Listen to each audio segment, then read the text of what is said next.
All right, welcome to Halitics. I'm Hal Ginsberg. So glad to be talking today. It is Friday, the end of the week, of course, and there'll be a couple more programs, including today, and then I'm sure Monday, where we'll worry the presidential election. That'll be the primary focus, post-morteming it, whatever you want to call it. That's going to be what I'm going to be discussing. And then hopefully we'll move on to some other matters as well, but that'll be the primary focus again today. I do want to hear from you. I want your thoughts. Haven't gotten a lot of calls about the election. I know we had some issues getting people live on the Wednesday broadcast, but I think all the issues, the tech issues that were generated by an interface change with the Restream app have been addressed. So there shouldn't be any trouble. You should be able to get to me if you want to call 240-242-5646. And I will also monitor as best I can the chat, but that becomes problematic because then I've got to look over to the side and I've got one more little thing I need to look at and focus on. So it's not always that easy. Well, let's just go through the terrible news, which we focus on. For many of you, maybe too much, but yeah, I just can't stop presenting the evidence of mass slaughter. And I wish, I've said to myself, what would I have done if I lived during the Holocaust? And I guess what I would have done is what I do now, is try to just let people know about it, talk about it, and call for some type of action to stop it. And so far, we've failed at that. Clearly on the left, we've failed at that. Gaza death toll. This is from TRT World. That would be the Turkish news service. Gaza death toll climbs now to over 43,000. The numbers just keep getting higher and higher. You can see the shrouded body there being carried through the streets of Gaza City. I'm not even sure in that image there, at the below image. It is horrific stuff. It's heartbreaking. I have to say, I talk about myself a little bit. I'm not like always the nicest person. I have done things in my life that I'm sorry about, I'm embarrassed by, and, basically it's always involving maybe having done something to somebody that I regret having done. But, when it comes to people I don't know, when it comes to ethnic groups, when it comes to people living around the world or close to me, I do have great empathy and great compassion, and I don't understand. And I'm not trying to paint myself as some kind of a paragon, because that's the last thing. I just can't understand how this isn't the most, or one of the top 2 or 3 most important issues for us. And I do understand, by the way, if you're working class, if you have to take on 2 jobs, 3 jobs, maybe you can't even stay in your home, or you're worried you'll lose your home. That, yes, of course, when you're faced with crises in your own life, yes, that's going to be what you center, of course. And tens of millions of Americans, probably over 100 million Americans, are facing that kind of day-to-day existence where many of you perhaps can't really focus on the external, on what's happening outside of your home, your neighborhood. I understand that. But there are tens of millions, hundreds of millions of people, billions of people around the world who can. And many who can, who still are saying, wait a second, how can this be going on? How can we let this happen? What can we do to stop it? And it does break my heart that this isn't a greater priority. I mean, the one, well, there was more than one, but the really the one presidential candidate who spoke consistently and morally about this issue got less, I don't think she got half of 1% of the vote.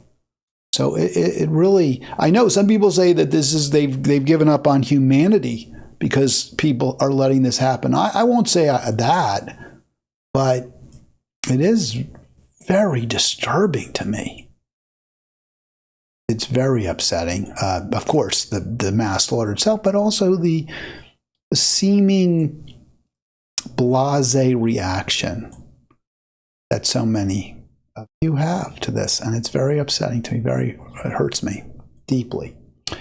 It also, makes me feel like, what the hell am I doing here? I'm trying so hard to present this as a critical issue that we should be, making political decisions based on. And again, seems like that hasn't really gone over well. 39 deaths in the past 24 hours. And I know I had said there were confusion over the death toll. I wasn't quite sure what the number was. It looks like the authorities who are doing the counting, the enumerating, are at a point now where it's current to yesterday. So I think the 43,508 total identified Gazans killed as a direct result of Israeli military action since October 7 is accurate through yesterday. And I have 39 dead yesterday. Don't expect our policy to change. There's some talk, well, maybe Trump will call Bibi and say, you got to stop this for whatever reason, not out of compassion, not out of empathy, although Trump has said he doesn't like war, but, for political reasons. And maybe that's true. Maybe that will happen. We can only hope. I think the deafening silence from the White House at this point, when they are politically in a position where they could easily, the Harris-Biden team could easily now, without any negative political ramifications, halt the transfer of arms to Israel. And they're not. So I think that tells you all you need to know about the current administration and why I'm certainly not shedding any tears over the loss by Kamala Harris of her campaign. It's like, well, you don't care about the issue that right now is most important to me, stopping the eradication of an entire group of people. And I think that's a big reason she lost. I don't say that's the sole reason. I think it was part of it. I think especially given the demographics, it sure didn't help her in Michigan. Not that Michigan was dispositive, not that Michigan was a deciding state by any means. But even if it's not front and center in people's minds, this has to be something we think about that's in there that's like causes you discomfort, makes you think this isn't a great person, meaning Kamala Harris, somebody who doesn't center the victims of the American military-industrial complex, right? Because it is Lockheed Martin bombs, it is Raytheon supplies, it is Boeing bombers and bombs that are all killing Palestinians. This is the deadliest place on the planet. This is the worst genocide we've seen in this millennium. I guess some people would maybe say Sudan, I'm not sure. Ongoing Congo. But this is right there at this moment right now. In any event, more people are being killed by Israel in Gaza than anywhere in the world. And this has to be in people's minds. But if you listen to liberal elites, liberal pundits, that's not the impression you'd get. Not at all. This is not, there's no blame on Harris. There's no blame on the Democrats. Or very little. It's really extraordinary. So I saw this poll. This is Tom Hartman Program's poll. It says 2 hours ago, but that was yesterday that I did this screenshot. And it really is, it's quite remarkable. I will ask Arlen about this. He'll be on Monday. The plan is Arlen Monday. I hope he'll be able to join us. He has confirmed his availability, so I think we'll see Arlen. By the way, don't forget, click like, click subscribe. So Hartman surveyed his viewers, right, online, and I voted. You could only vote once, right? And I changed it. I put 2 blue checks using my I use like, you know, the poor person's Photoshop GIMP. I don't actually subscribe to Photoshop. It's like $19.99 a month. Isn't that crazy? Whereas GIMP does pretty much everything Photoshop does. I don't know Photoshop. I understand Photoshop's a little better, a little more efficient. It's easier to do a lot. GIMP works fine for me. It has layers. I'm able to do all the graphic design I need to do with it. And I'm, like I said, not going to pay $20 a month for something that might be a little better on the edges. But you could only vote once, right? And you can see it's highlighted. So I was debating which is the 2 reasons, the 2 that Hartman offers you. And I ultimately went with the supporting genocide because that was the dispositive factor for me, right? If she had come out early, when she was she was anointed, if she had said, we're going to stop it. If I'm elected, this will end. In fact, I'm going to push right now to end it. I would have voted for her, even though there's, you know, nothing in her record that I particularly like or that impresses me. But I would have voted for, you know, well, people say, well, what about the fact that she supported Medicare for all in 2019 and she called for an end to fracking in 2019? Why doesn't that impress you? And my answer would be because there was no follow through, because this was not sincere. It was pandering to the progressive left that she was hoping to take, you know, votes away from, you know, take progressive votes away from Bernie and maybe Warren at that point. But not because she actually believed it or because she had a plan to implement those critically important policies. So that's why. That's the simple reason. So I said, yeah, that's why I didn't vote for her. But I also checked courting Republican voters with Liz Cheney. But according to the great majority of Hartman viewers, and I'll show you now the actual numbers, 2/3, 65%, say the reason Harris lost is because America is a racist country that hates women. It's quite extraordinary. Well, let's look at the racist part first, okay? We elected Barack Obama. He got more votes. Many of the Trump voters voted for Barack Obama. They weren't racist then, but they are racist now? Is that your argument, Hartman? They're in dead red states. There were pro-choice referenda won.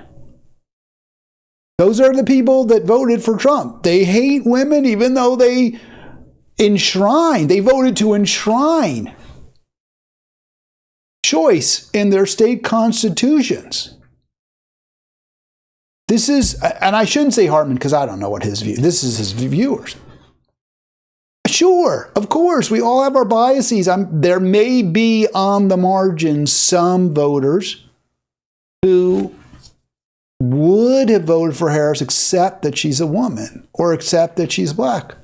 But again, this is the condescension. This is why this is why a lot of Americans voted for Trump, because of the attitudes, this arrogant condescension towards Republican voters, towards working class voters.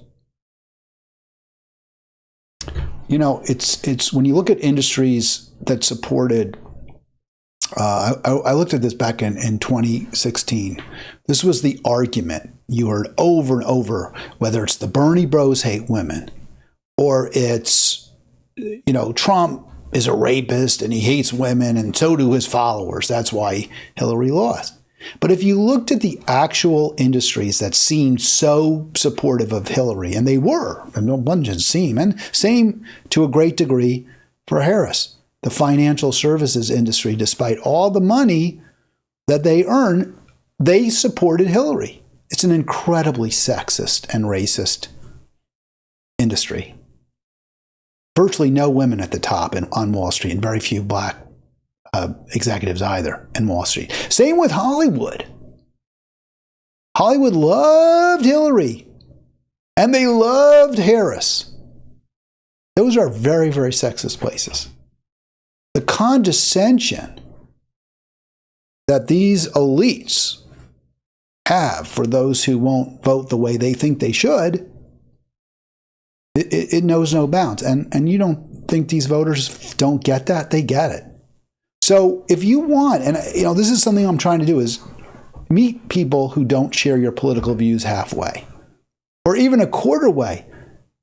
They may have reasons you never thought about for why they voted. They may have life experiences that are far different. You think they're privileged or you think they're greedy. This is what we hear from the liberal media. That you may be shocked to hear what many of these Trump voters say, why they voted for Trump. And one of the eye-openers for me, it really wasn't an eye-opener, but it should have been an eye-opener, was when Trump said at the CNN town hall in the spring, when he was asked, well, do you want Ukraine or Russia to win? That kind of absurd question. And he said, I want people not to die. And that answer was very, very popular among Trump voters. They clearly don't also want people to die. So this idea that they're somehow unregenerate, irredeemable, deplorable, racist, and sexist, it just runs right up against reality. And we need to move past it. And a final point, to the extent that we all have biases, we also have good qualities too. We're all a mixture. So if you want folks to vote the way you think is best, appeal to their positive instincts. Talk to them about it. Hey, you know what? If you vote for Kamala, we have better chances of shoring up Medicare or shoring up health, Obamacare, and this and that. Now, no one bought it because it wouldn't have been true, but you make the argument. Not, the only reason you'd even think about voting for Trump is because you're a bigot and you hate women. Okay? See how well that works for you. The other second most popular reason that the liberals who watch Hartman's program gave, and I hate to say this because I love Arlen, but I suspect he would agree that it's, because when we would go over this over and over, and I talked to other supporters of Harris, and many of them, they cannot understand how there could be any reason to vote for Trump. And I would say in response, okay, yeah, he's not my favorite either. I get why you would think people shouldn't vote for him. You don't want to vote for him. But the same goes for Harris. Her record is terrible too. This is a choice. And both choices are bad. But that just, I don't know why it's so hard to get this point through, but it clearly is.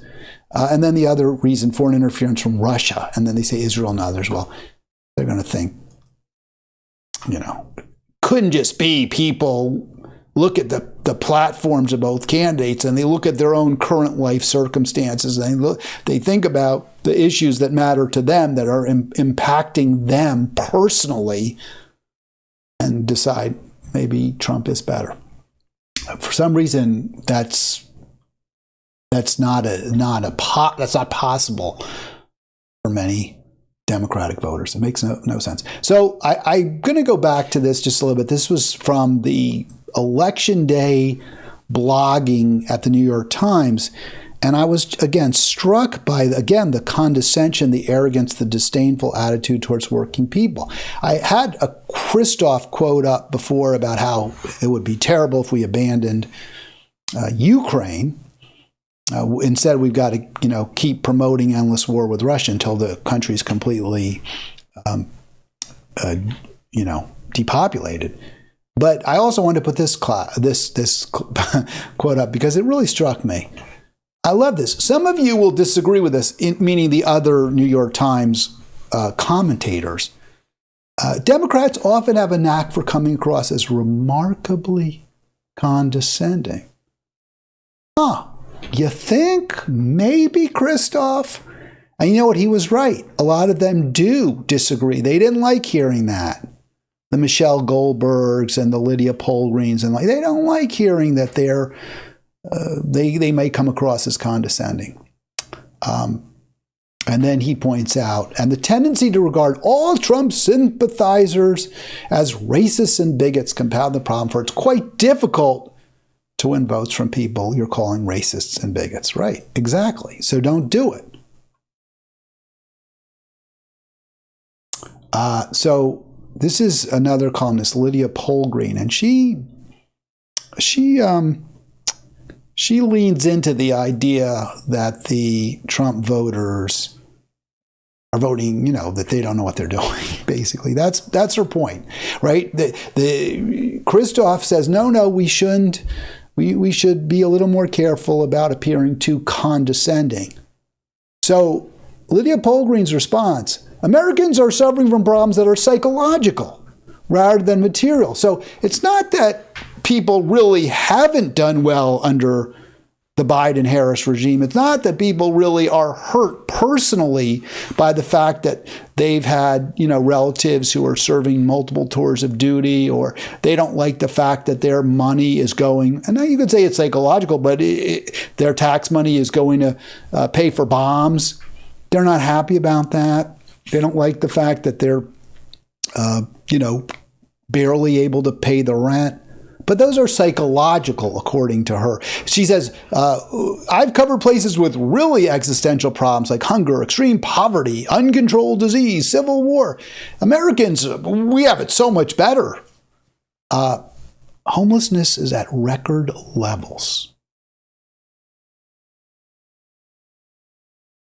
I guess if you're not actually going to bed hungry, you don't get to complain about the current government or want a different president. That's, I think, her point.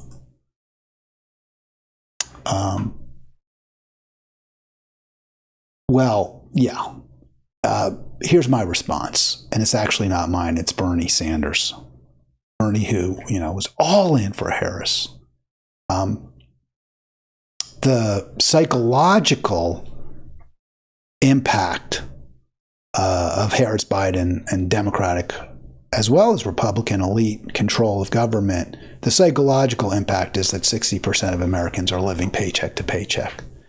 American workers are now making less than they were 50 years. I don't know. To me, that's not psychological, but I guess if you want to call it that, go ahead. Because you're not actually probably hungry, since there's still food kitchens and places you can get cheap food. And you probably aren't living under a park bench, although some people are, and they may know somebody is, or they're sleeping on their couch. But I guess that's psychological. I don't want to be too hard on the pundits, but let's get to, because the Washington Post actually did a really surprisingly good job. So yeah, let's do that first, and then we'll get to the we talked about this, the explanations, right, and how liberal pundits get it so wrong. That was my the clueless class, the clueless pundit class, the liberal elite class.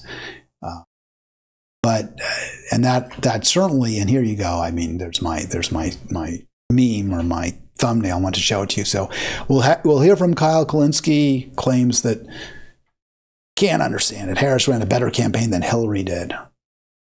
Joan Walsh, I'm sorry, from The Nation, she was flawless. Flawless. And Alan Lichtman, the famous prognosticator from American University, who's gotten just about every election right, called them almost all right, didn't call this one right. He says, well, you can't always account for misogyny, racism, and xenophobia. Folks, that's why Democrats lose.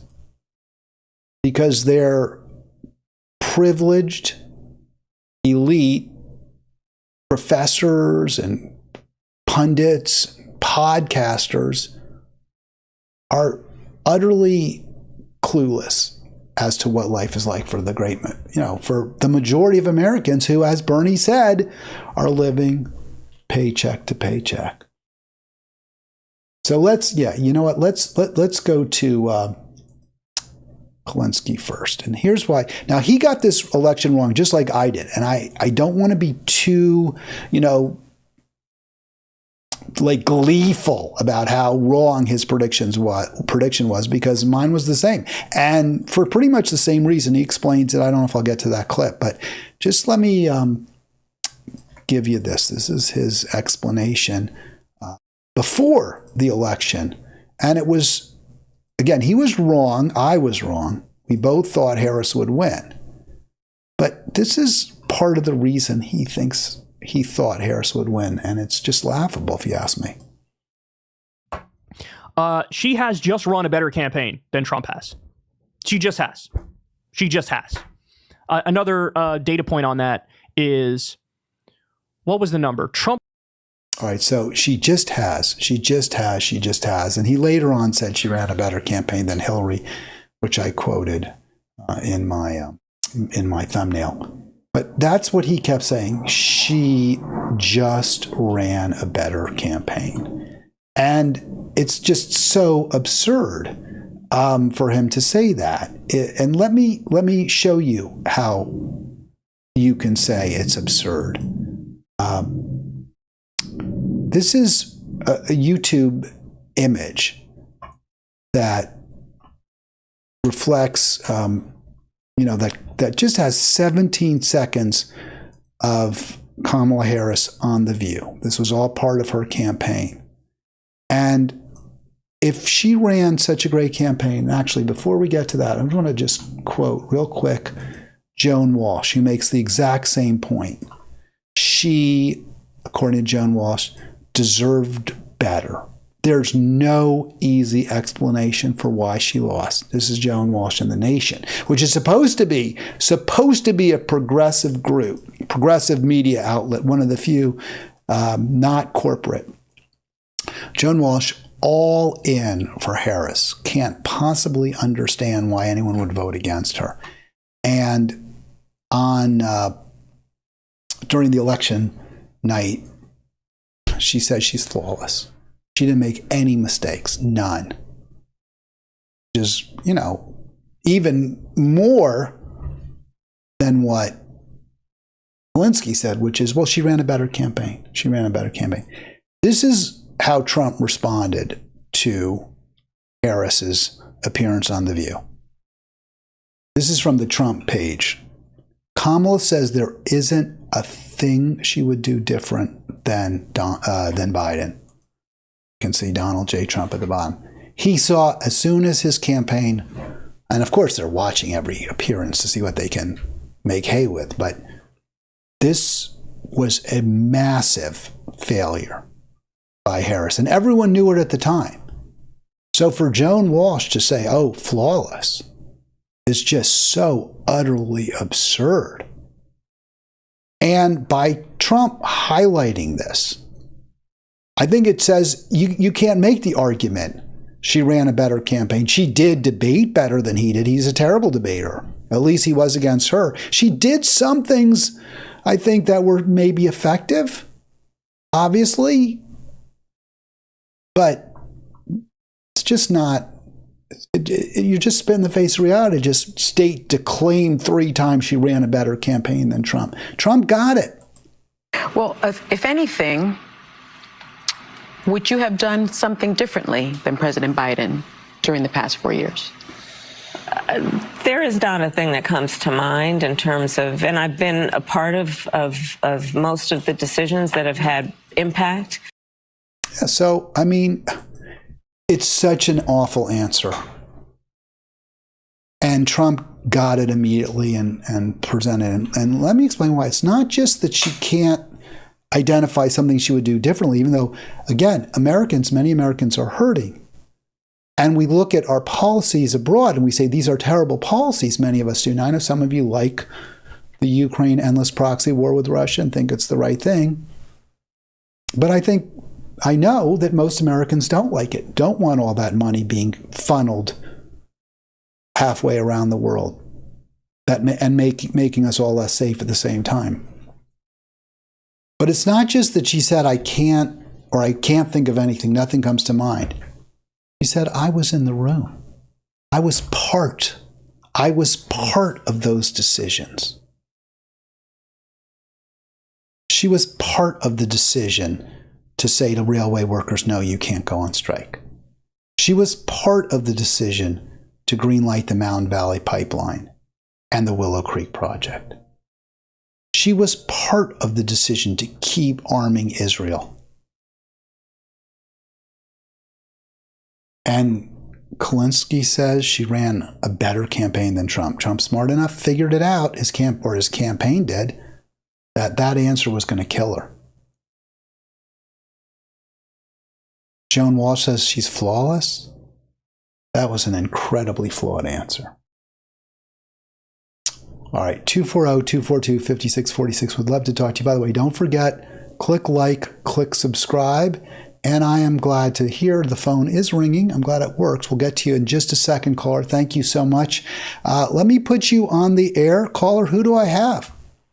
This is a mercy call, Al. All right. Who is giving me the mercy? Who is throwing me a lifeline when I need it? Well, it's one of your favorite people that comes on from time to time and has known you for years. I'm not recognizing the voice. I'm sorry. Who is? Well, that's good. I wish I had a modulator. This is Vernon. It's Vernon. That's it. Oh, it's great to hear you, Vern. This is the first time I think you've called me without a plan, right? Without being a featured guest on the program. So it is. That's why I told you it's a mercy call. All right. Am I flailing out here? I'm not. You feel like I need some help. I'm not putting it together effectively. No, I think you're doing a great job. I just thought Thank you. Call. So since I was up and watching and getting ready to start my day, and I just recommend that those that are in denial about the election keep doing what they're doing. That's a great way to win future elections. Isn't it amazing that the Democrats' response to this? I don't. You know what people say? It's a blowout. It's not really a blowout. I mean, Trump didn't get some enormous 50. Obama was at 53%. I think 54%. Trump's like a little over 50. May not even get over 50%. He probably will, Vernon. But the response by Democrats is to attack people who they think should have voted for them but didn't. Is that like the world's stupidest strategy, or am I missing something? Well, no, I am with you. I've said it many times. Is that a great way to get someone to vote for you is to tell them they're ignorant and stupid and hate women, hate everything else. They're racist and this and that. That they're voting for the wrong guy. You get more flies with sugar than vinegar, they say. Why do do you think, because I really have started to come to the conclusion that not the ones who pull the strings in the Democratic Party, but just those pundits and stuff, they really don't get it. They're just so isolated. They really don't have a sense of the challenges that so many Americans are facing and why they're so angry at the Democratic Party. I know, I agree. And there's a saying that I think is worth taking note of. And that is, understanding is the booby prize. They all know why they lost, and it doesn't make any difference. Do you have a sense in your mind And it's interesting to me because you posted on social media something I didn't know, or maybe you sent it to me in an email, but that there are a goodly number of Democrats in your life, and I wasn't aware of that. And I'm not even sure what your political affiliation is, but from your interactions with them, do you get a sense that they get it, or what? I mean, what's the reason that they come up with for something that I think was beyond even their comprehension? Maybe they don't. I love them. As you know, I tend to be. I believe you got to get along. You know, that thing from the Sermon on the Mount, which this is not biblical, but you know. Blessed are the peacemakers, for they shall be called the children of God. It takes a lot to make peace, to be the person in the middle, and to not, you know, politics is visceral, Hal. That's why it's so hard for us all to get. And when you're triggered viscerally, it's hard to see things clearly. I actually thought at one particular point in time, that's why the statement, don't fire till you see the whites of their eyes, is such a good one, because it takes all the decision out of what you're going to do. You just react, and that's what so many people do politically. Yeah, but I also I think that's true, but I also think there's a lot of projection. So many Democrats have this visceral hatred of Donald Trump, which I'm not saying is completely unwarranted. I mean, there are things he said and done that I think are hateful. I get it. But I think many Democrats do have that visceral response, and they just assume that anyone who doesn't have that visceral response to Trump has some other visceral response, and that so therefore it must be they just hate Kamala Harris, or they hate trans people or something of that nature, rather than no, people actually often do vote on policy and vote based on what they think is going to matter in their lives.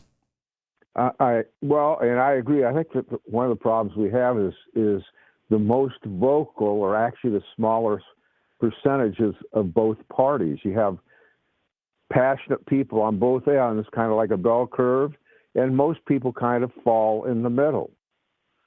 And one of the things that I'm always surprised at is, for those that viscerally hate Trump, you have to stop and say, or ask yourself, or reassess or reevaluate, or it may behoove you to do that what you're doing is indicting half of your fellow Americans.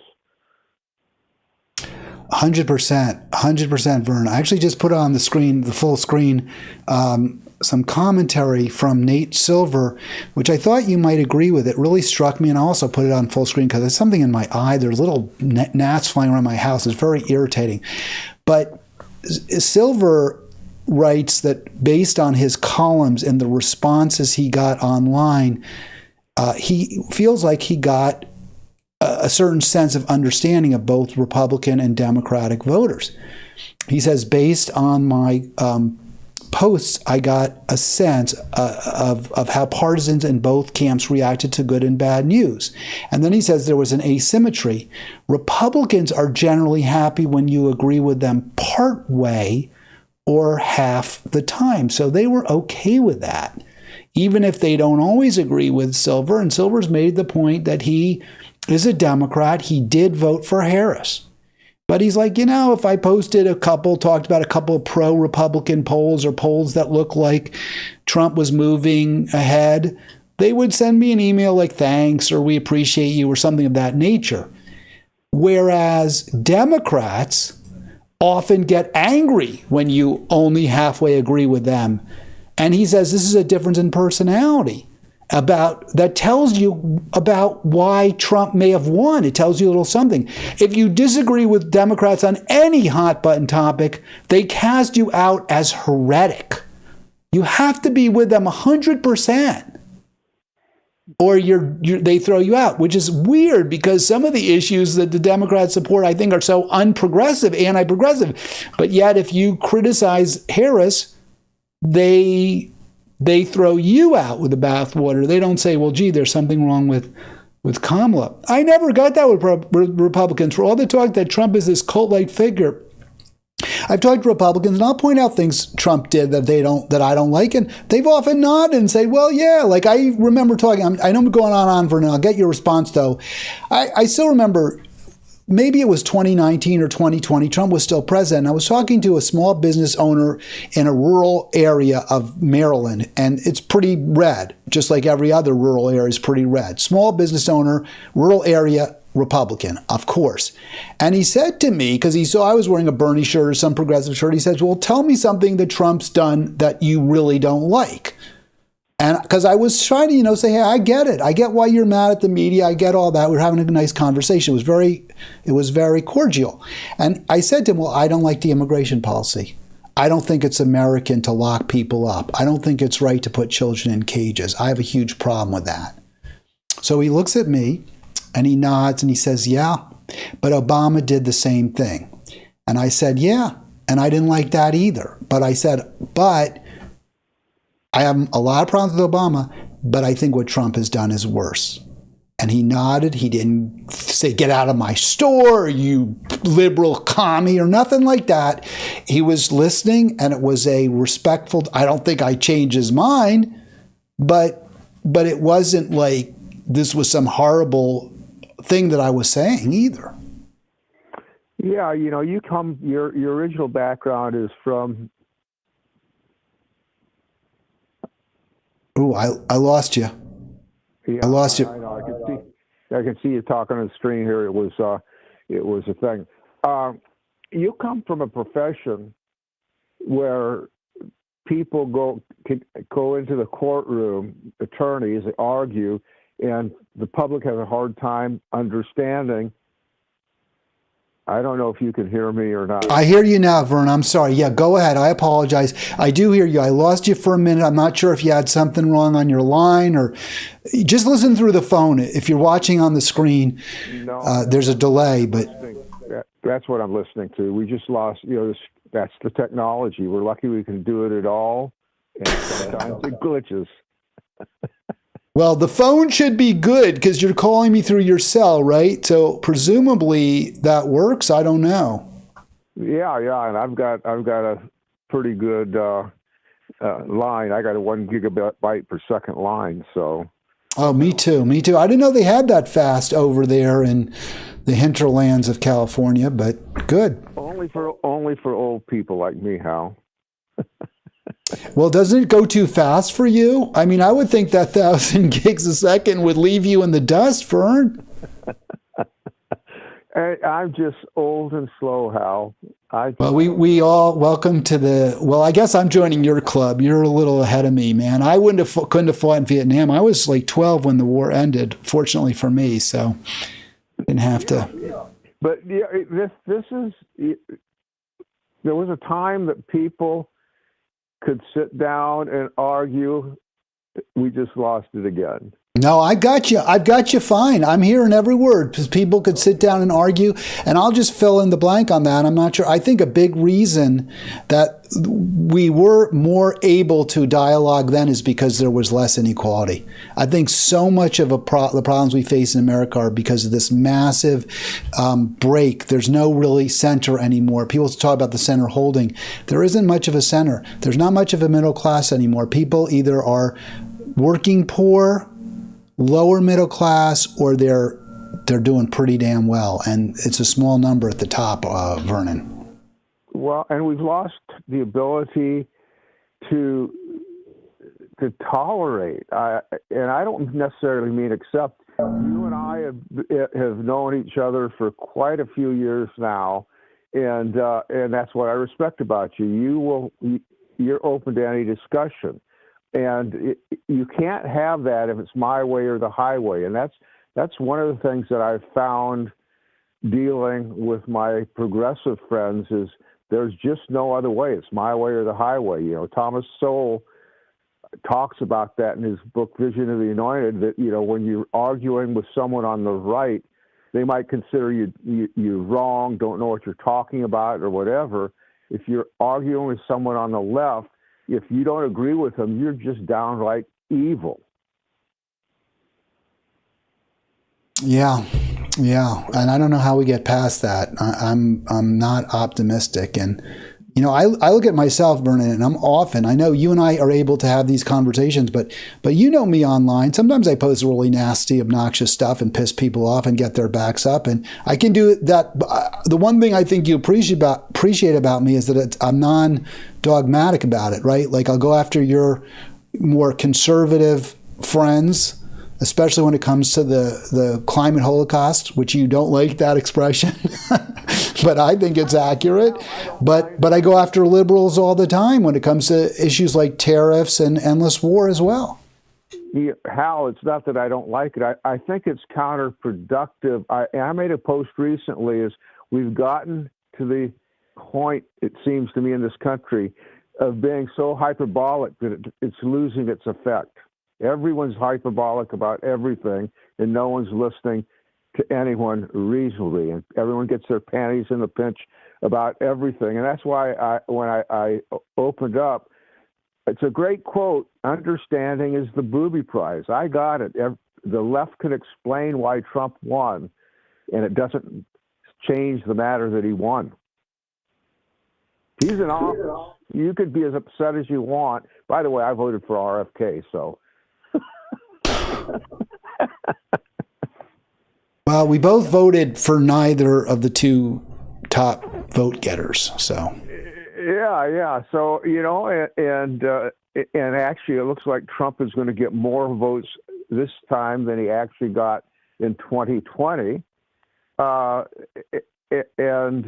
I know so many people it drives up the wall. But what there is to do now is to try and figure out how to win the next election. And by the way, I had an attorney friend tell me one time that the winner, the loser cries in the courthouse, the winner cries on the steps of the courthouse. To win an election is not necessarily always going to be a good thing. He's going to have to produce.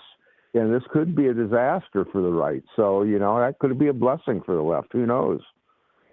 All right, before I let you go, let me give you my advice to the Democratic Party, and you tell me whether you agree with it. And this is exactly, by the way, this is no different than the exact same advice I gave 8 years ago when Trump won over Hillary.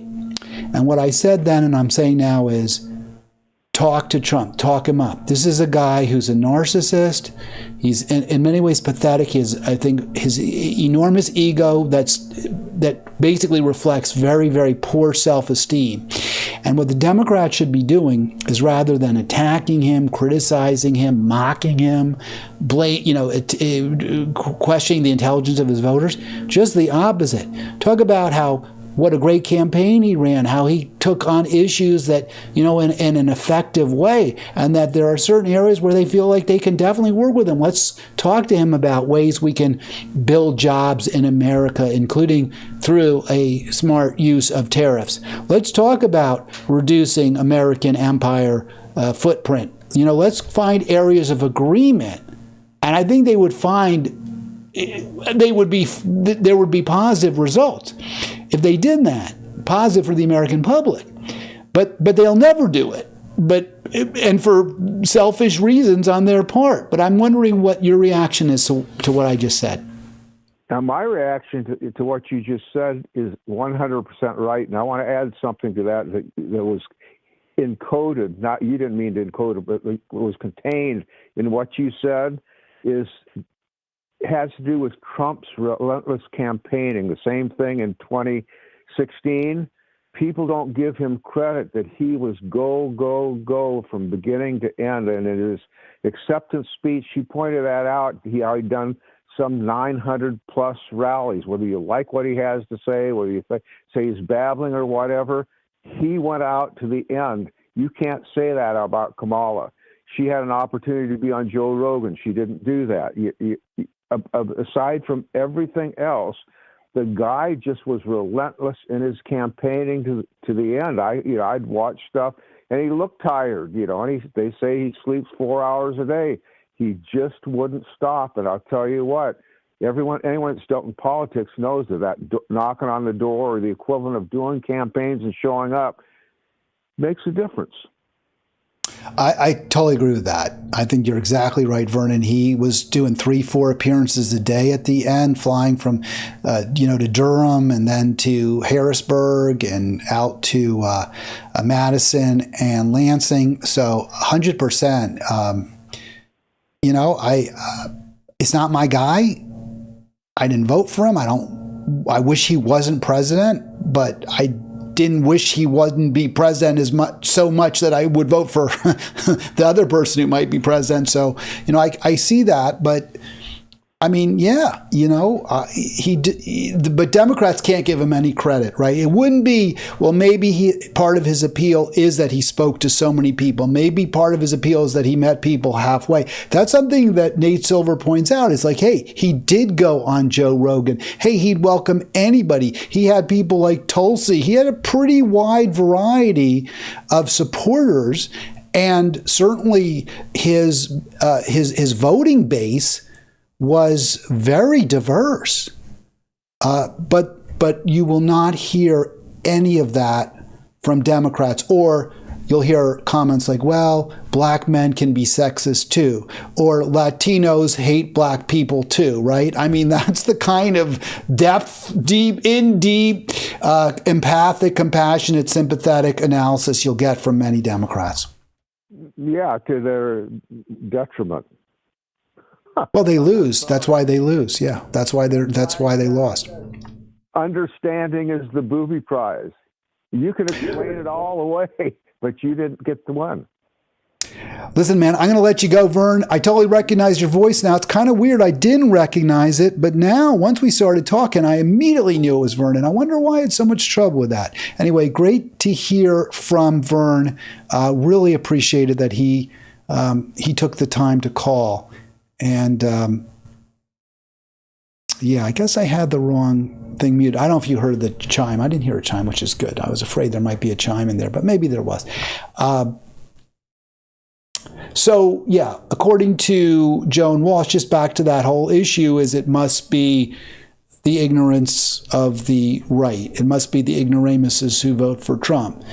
She's a black woman. That's why she lost, despite running a flawless campaign. Okay. Well, you take that position, you ain't going to win any elections. One other point I would just make about that. I mean, the margins, the whole thing. This was the other excuse, and I didn't ask Vern about this, is that some have come up with, well, she ran as good as she could in such a short time frame. She didn't have the opportunity to come up to speed. I feel like that's such a that's so non-persuasive. People who have gotten to know Kamala haven't liked her. She was a terrible performer in 2020. She had to drop out. She was going to lose California if she had stayed in to Andrew Yang.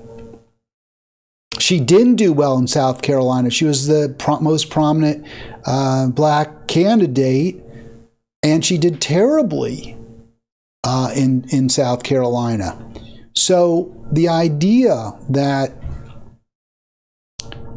she would have been able to perform better if she'd had more time for voters to get to know her just doesn't pass the eye test, doesn't pass the smell test. If there had been a primary where she would have had to compete, she probably would have lost. So it wasn't that she did as well as she could in such a short time frame. Actually, she was a beneficiary of that short time frame. The longer people got to know her, the less they liked her. And the longer the campaign had dragged on, the more problematic her non-answers would have been. For a while there were excuses. Well, she hasn't had enough time to formulate responses. She just got into the race. Give her a moment. Give her a chance to pause. Let her go on various media outlets and answer questions there. And she did go on those various media outlets. She went on The View. She was interviewed by Dana Bash. And she never answered any questions, except we're going to keep doing the same thing. I can't think of anything I would do differently than Joe Biden. No, I don't know if there's any red line that Israel could cross. Folks, that's why she lost. Right, there's so much more I could go into. I've got a video clip I want to show you of AOC, but I've been going after pundits and the pundit class. There are times when I really prefer the Washington Post. I was going to say, I didn't mean to say the Wall Street, start with the Wall Street Journal. I don't read the Wall Street Journal today. But there are times I don't really think the Wall Street Journal it's not much of a newspaper. There used to be great covering business. I don't know if they still are. But the Washington Post, there are times when I really prefer it to the New York Times. And today is one of those days. They had a column there, advice, right? What do the Democrats do now? And unlike the New York Times pundits who seem completely clueless, incapable of coming up with any ideas for how the Democrats could improve, could do better in the next election, how they should respond, there was actually some pretty intelligent analysis. So here's Karen Attiah. She, first of all, points out, hey, it wasn't a complete bad day for progressives. Anyway, a number of progressive ballot measures passed, raising the minimum wage, increasing sick leave, reinforcing access to abortion. So that's all really those are good points. And they, again, belie the notion that somehow we live in this right-wing conservative country. It isn't true. She then goes on to say exactly that. It isn't that Americans won't vote for progressives or vote for progressive policies. Even in conservative states, they will. But it's the Democratic Party that lost. This is from the Washington Post. The arrogant gamble to toss aside progressives, young people, and Arab, Muslim, Palestinian, Lebanese constituencies was disastrous for them. That's what she's saying, and so true. So I'm really glad that the Washington Post put this in their pages. She notes that the Democrat Party is a party that is increasingly beholden to big money interests and out-of-touch consultants.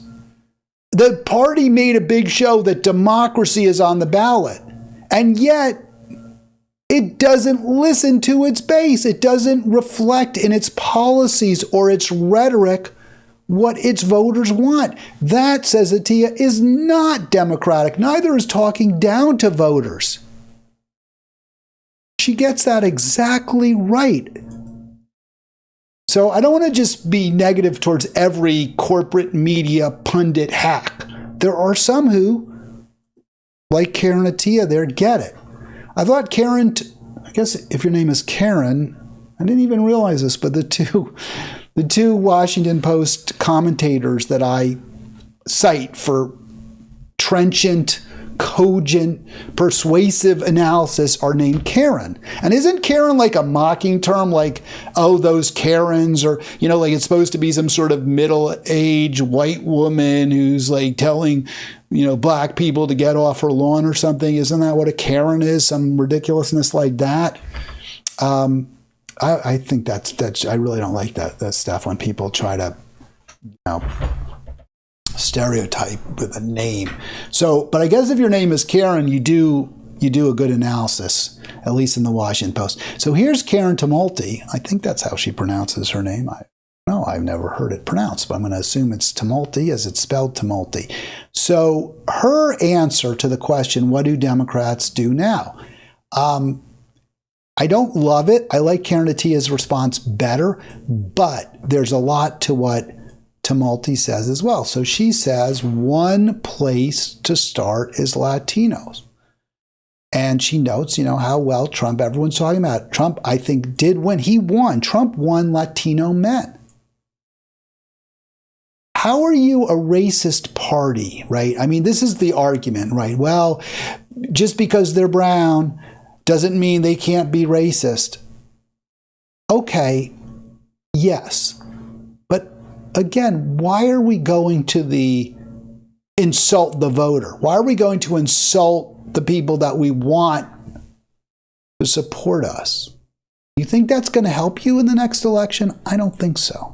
I think you treat people like adults, like that they have agency, that they make decisions that certainly, at least from their perspective, make sense when it comes to their lives and may well indeed make sense, period.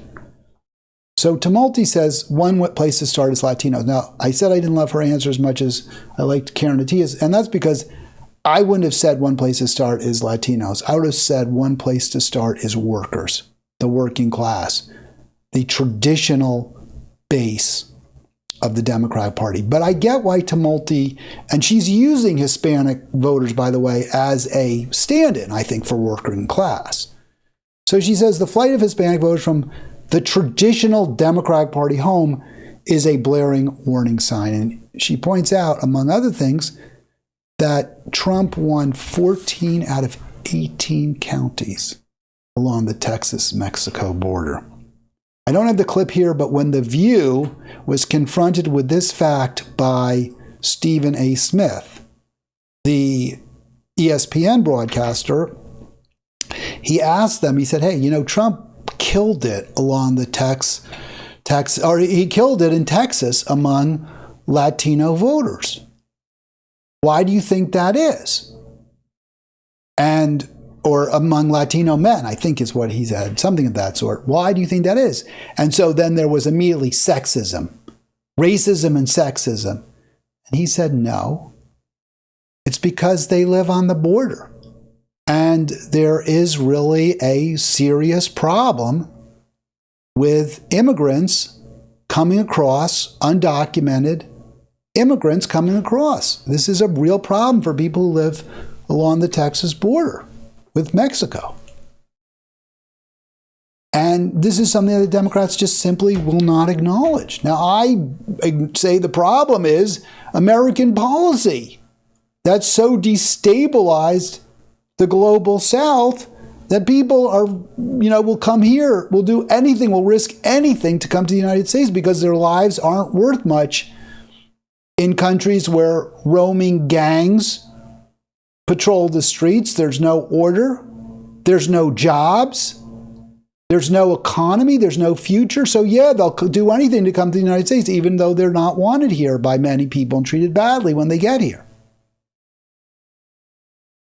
So I look at the bigger picture and feel that we absolutely need to treat these people like human beings, with respect, with decency, to give them a decent life.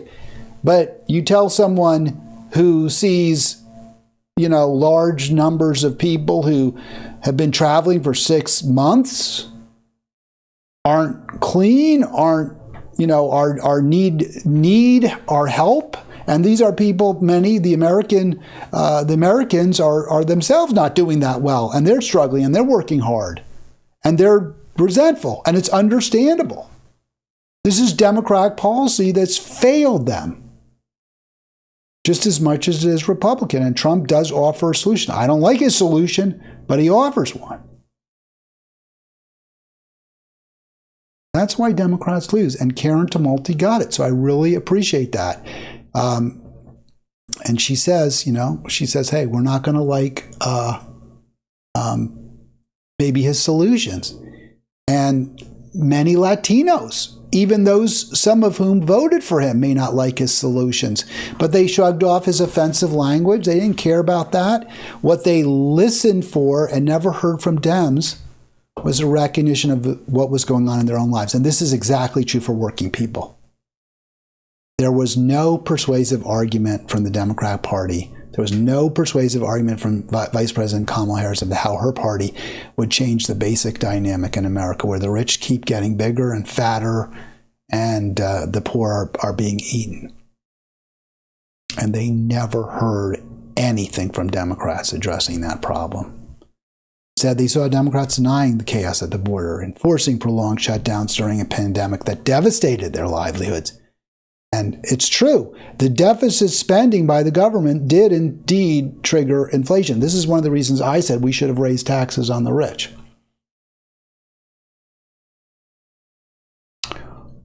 Don't like Trump? Don't want another Republican demagogue elected in 28? 28? Then you've got to organize, and we've got to organize for true progressives, true pro-worker, pro-peace, pro-environment candidates. I don't think they're in the Democratic Party. I don't see them.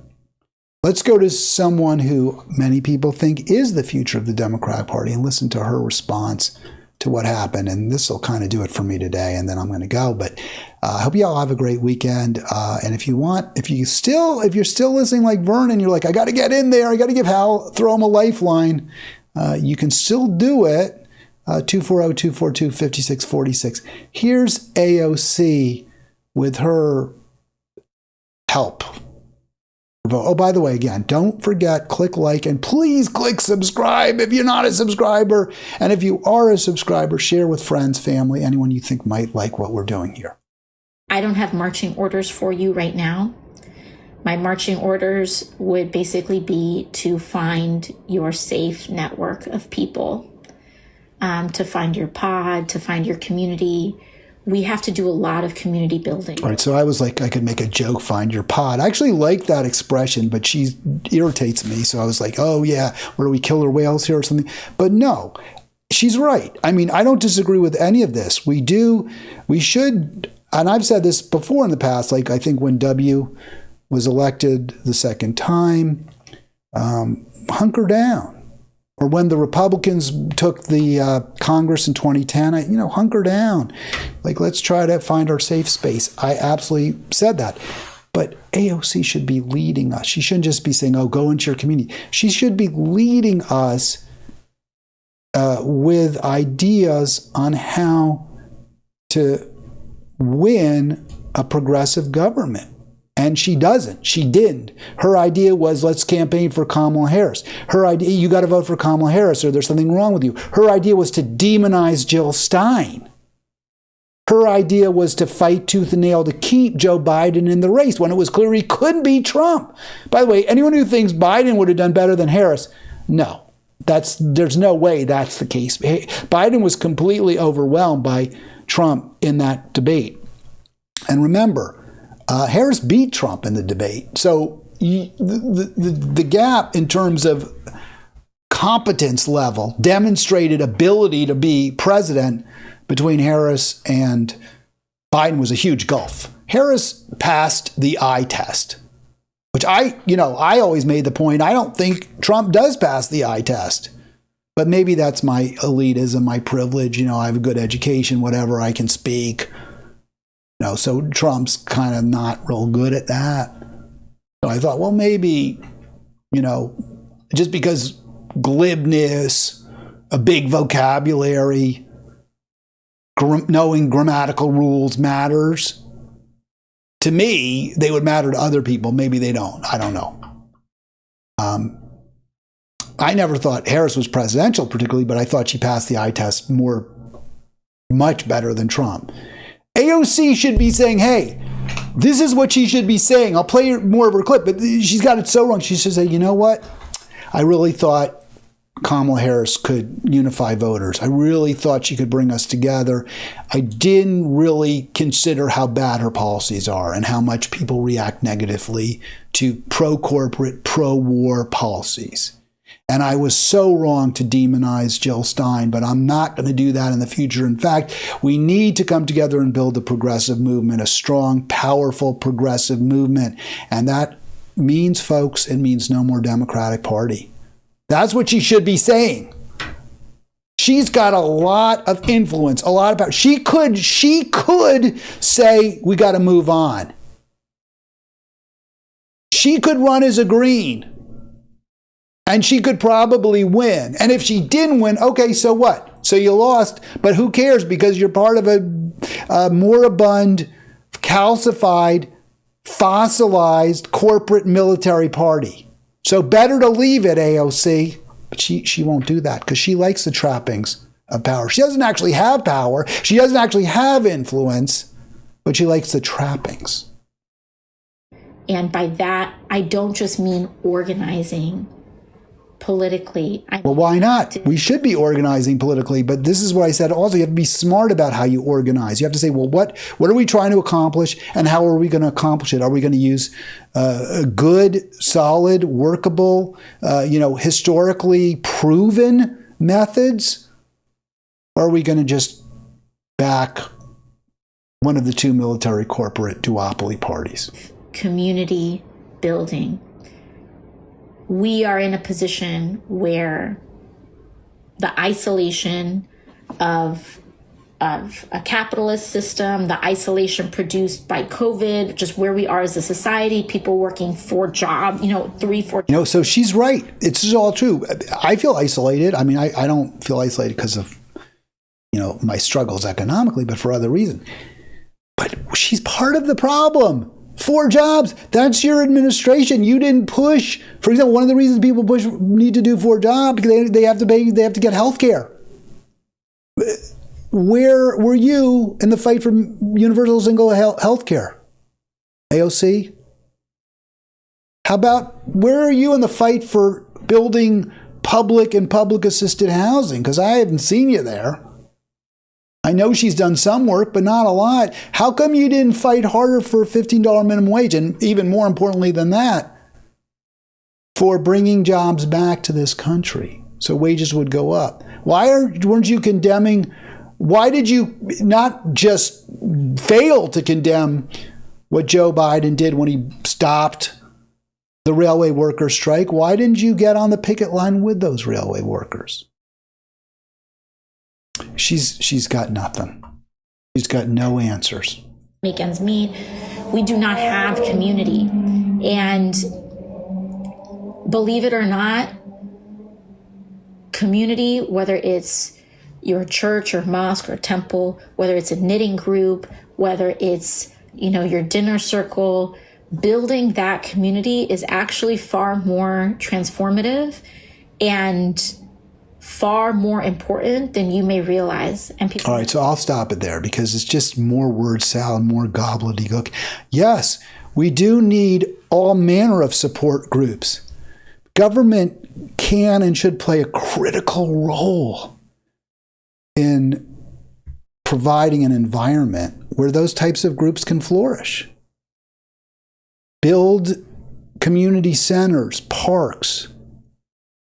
You supported a candidate who's a pure neoliberal creature. She's not interested in the commons, as Tom Hartman would put it. She's not interested in building an economy where people get a fair day's wage for a fair day's work, fair day's pay for a fair day's work. You need AOC to build that political movement. You need to join Bernie or follow in Bernie's footsteps to the extent he tried and ultimately gave it up.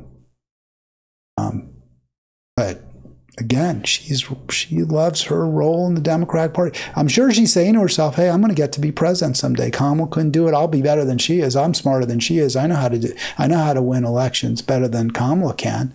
I'm sure that's what AOC is saying. And I'll just say this to you, AOC. You'll never be president. The corporate elites would never let you become, unless you are able to persuade them somehow that you're on their side finally. All right, that's going to do it. I hope you all have a great weekend. We will have an Arlen Monday, and then hopefully we'll move on to some other topics. Actually, was an election in San Francisco that was called the Mayor London Breed. Another neoliberal, kind of a Kamala Harris-style politician, went down to defeat to a Levi Strauss heir. Wow. That sounded like it was a great choice in that race. I'll be back Monday.